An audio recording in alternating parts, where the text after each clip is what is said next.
Hi hello friends, ಎಲ್ರಿಗೂ ನಮಸ್ಕಾರ. Not just ಸ್ಪೈಸಸ್ಗೆ ಎಲ್ರಿಗೂ ಸ್ವಾಗತ. 1 ಕಪ್ನಷ್ಟು ಹುರುಳಿಕಾಳನ್ನು ತೆಗೆದಿಟ್ಟಿದ್ದೀನಿ. ಹಾಗಲಕಾಯಿ ಹಾಗೂ ತೊಂಡೆಕಾಯಿ ತಂದದಿದೆ, ಅದನ್ನು ಚೆನ್ನಾಗಿ ತೊಳೆದು ಇಡುವ. ಗೆಣಸನ್ನು ತೊಳೆದು ಬೇಯಿಸಿ ಇಟ್ಕೊಂಡಿದ್ದೇನೆ. ಬನ್ನಿ ಇವತ್ತಿನ ಅಡಿಗೆ ಶುರು ಮಾಡುವ. ತೊಂಡೆಕಾಯಿಯನ್ನು ಜಜ್ಜಿ ಇಡ್ತಾ ಇದ್ದೇನೆ. ಇದರದೊಂದು ಸೂಪರ್ ಟೇಸ್ಟಿ ಪಲ್ಯ ಮಾಡಿ ನಿಮಗೆ ನಾನು ತೋರಿಸ್ತೇನೆ ನೋಡಿ. ಒಂದು ಕಾವಲಿ ಎಣ್ಣೆ ಬಿಸಿ ಮಾಡಿ ಬೆಳ್ಳುಳ್ಳಿ ಒಗ್ಗರಣೆಯನ್ನು ಕೊಡಬೇಕು. ಬೆಳ್ಳುಳ್ಳಿ ಚೆನ್ನಾಗಿ ಫ್ರೈ ಆದಮೇಲೆ ಅಚ್ಕಾರ ಪುಡಿ ನಿಮ್ಮ ಖಾರಕ್ಕನುಸಾರವಾಗಿ ಹಾಕ್ಕೊಳ್ಳಿ. ಇವಾಗ ಜಜ್ಜಿದ ತೊಂಡೆಕಾಯಿ ಹಾಗೂ ರುಚಿಗೆ ಬೇಕಾದಷ್ಟು ಉಪ್ಪು ಹಾಗೂ 1-2 ಕಪ್ನಷ್ಟು ನೀರನ್ನು ಹಾಕಿ ಚೆನ್ನಾಗಿ ಬೇಯಿಸ್ಕೊಂಡಿದ್ದೇನೆ. ಫ್ರೆಂಡ್ಸ್, ಇದನ್ನು ಕುಕ್ಕರಲ್ಲಿ ಹಾಕಿ ಜಟ್ಪಟ್ ಅಂತ ಪಲ್ಯ ಮಾಡಬಹುದು. ಆದರೆ ನಾನು ಕಾವಲಿಯಲ್ಲಿ ಪಲ್ಯವನ್ನು ಒಗ್ಗರಣೆ ಇಟ್ಟಿದ್ದೇನೆ. ಯಾಕಂತೇಳಿದರೆ ಇದು ಬೆಂದ ನಂತರ ನಾನೊಂದು 10 ನಿಮಿಷದಷ್ಟು ಸಿಮ್ನಲ್ಲಿ ಇದನ್ನು ಕಾಯಿಸ್ತೇನೆ. ಆಗ ಟೇಸ್ಟೇ ಬೇರೆ ಆಗಿರ್ತದೆ. ಅಕ್ಕಿಯನ್ನು 1/4 ಕಪ್ನಷ್ಟು ನೆನೆಸಿ ಹಾಕಿದ್ದೆ. ಈಗ ಅದನ್ನು ಪೇಸ್ಟ್ ಮಾಡಿ ಬೇಯಿಸಿ ಇಡ್ತಾ ಇದ್ದೇನೆ. ಯಾಕೆ ನೋಡುವ.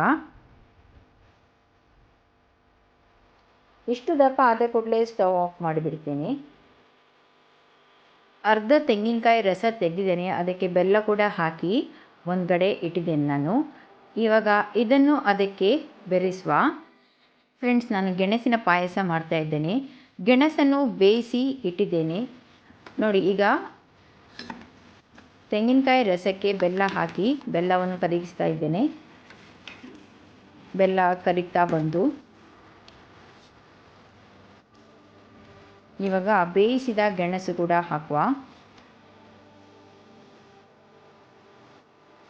ನಿಮಗೆ ಬೇಕಾದ ಆಕಾರದಲ್ಲಿ ಇದನ್ನು ಹೆಚ್ಚಿ ಹಾಕಿದರೆ ಆಯಿತು. ಇವಾಗ ಇದು ಸ್ವಲ್ಪ ದಪ್ಪ ಆಗಲಿಕ್ಕೋಸ್ಕರ ನಾನು ಅದನ್ನು ಬೆಂದ ಅಕ್ಕಿಯ ಪೇಸ್ಟನ್ನು ಹಾಕಿ ಮಿಕ್ಸ್ ಮಾಡ್ತಾ ಇದ್ದೇನೆ. ರುಚಿಗೆ ಏಲಕ್ಕಿ ಪುಡಿ ಕೂಡ ಹಾಕ್ತಾ ಇದ್ದೇನೆ. ಪಾಯಸ ರೆಡಿ. ಹುರುಳಿ ಕಾಳನ್ನು ಚೆನ್ನಾಗಿ ಪ್ರೆಷರ್ ಕುಕ್ ಮಾಡಿ ಬೇಯಿಸಿಟ್ಟಿದ್ದೇನೆ. 1 ಟೇಬಲ್ ಸ್ಪೂನ್ ಕೊತ್ತಂಬರಿ ಬೀಜ, ಖಾರಕ್ಕನುಸಾರವಾಗಿ ಒಣಮೆಣಸು, 1-2 ಬೆಳ್ಳುಳ್ಳಿ ಎಸಳು, ಹುಳಿ ಹಾಗೂ ಬೇಯಿಸಿದ ಹುರುಳಿ ಕಾಳುಗಳು 1 ಸೌಟಿನಷ್ಟು. ಇಷ್ಟನ್ನು ಹಾಕಿ ಸ್ವಲ್ಪ ನೀರು ಹಾಕಿ ಗ್ರೈಂಡ್ ಮಾಡಿ ಉಳಿದ ಹುರುಳಿ ಕಾಳುಗಳಿಗೆ ಬೇಯಿಸಿ ಸಾರು ರೆಡಿ ಮಾಡಿದ್ದೇನೆ. ಹುರುಳಿ ಸಾರು ರೆಡಿ. ಫ್ರೆಂಡ್ಸ್, ಇವಾಗ ಹಾಗಲಕಾಯನ್ನು ಹೆಚ್ಚಿ ಇಡುವ. ಇದಕ್ಕೆ ರುಚಿಗೆ ಬೇಕಾದಷ್ಟು ಸ್ವಲ್ಪ ಉಪ್ಪನ್ನು ಹಾಕಿ ಮಿಕ್ಸ್ ಮಾಡಿ ಹಿಂಡಿ ತೆಗೆದು ಈಗ ಕಾಯಿಸಿ ಕ್ರಿಸ್ಪಿಯಾಗಿ ತೆಗೆದು ಒಂದು ಸೈಡಲ್ಲಿ ಇಡ್ತಾ ಇದ್ದೇನೆ.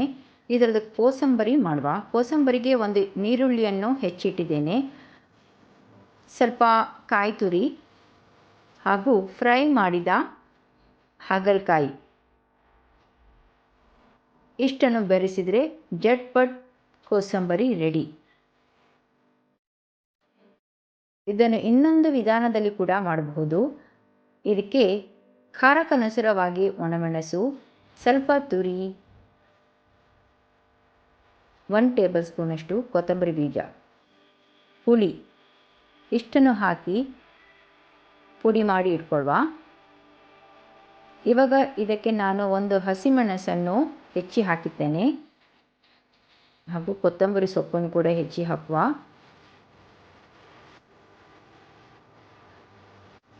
ರುಚಿಗೆ ಉಪ್ಪು ಕೂಡ ಹಾಕಬೇಕು.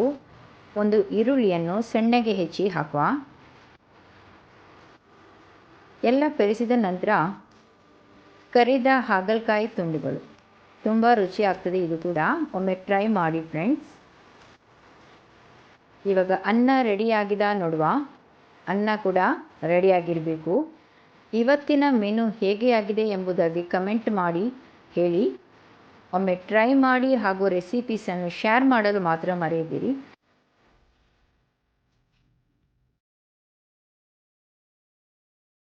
ಕೊನೆಯದಾಗಿ ಇನ್ನೂ ಹೊಸ ರೆಸಿಪಿಗೋಸ್ಕರ ನಾಟ್ ಜಸ್ಟ್ ಸ್ಪೈಸಸನ್ನು ಸಬ್ಸ್ಕ್ರೈಬ್ ಮಾಡಲು ಮಾತ್ರ ಮರೆಯದಿರಿ ಫ್ರೆಂಡ್ಸ್.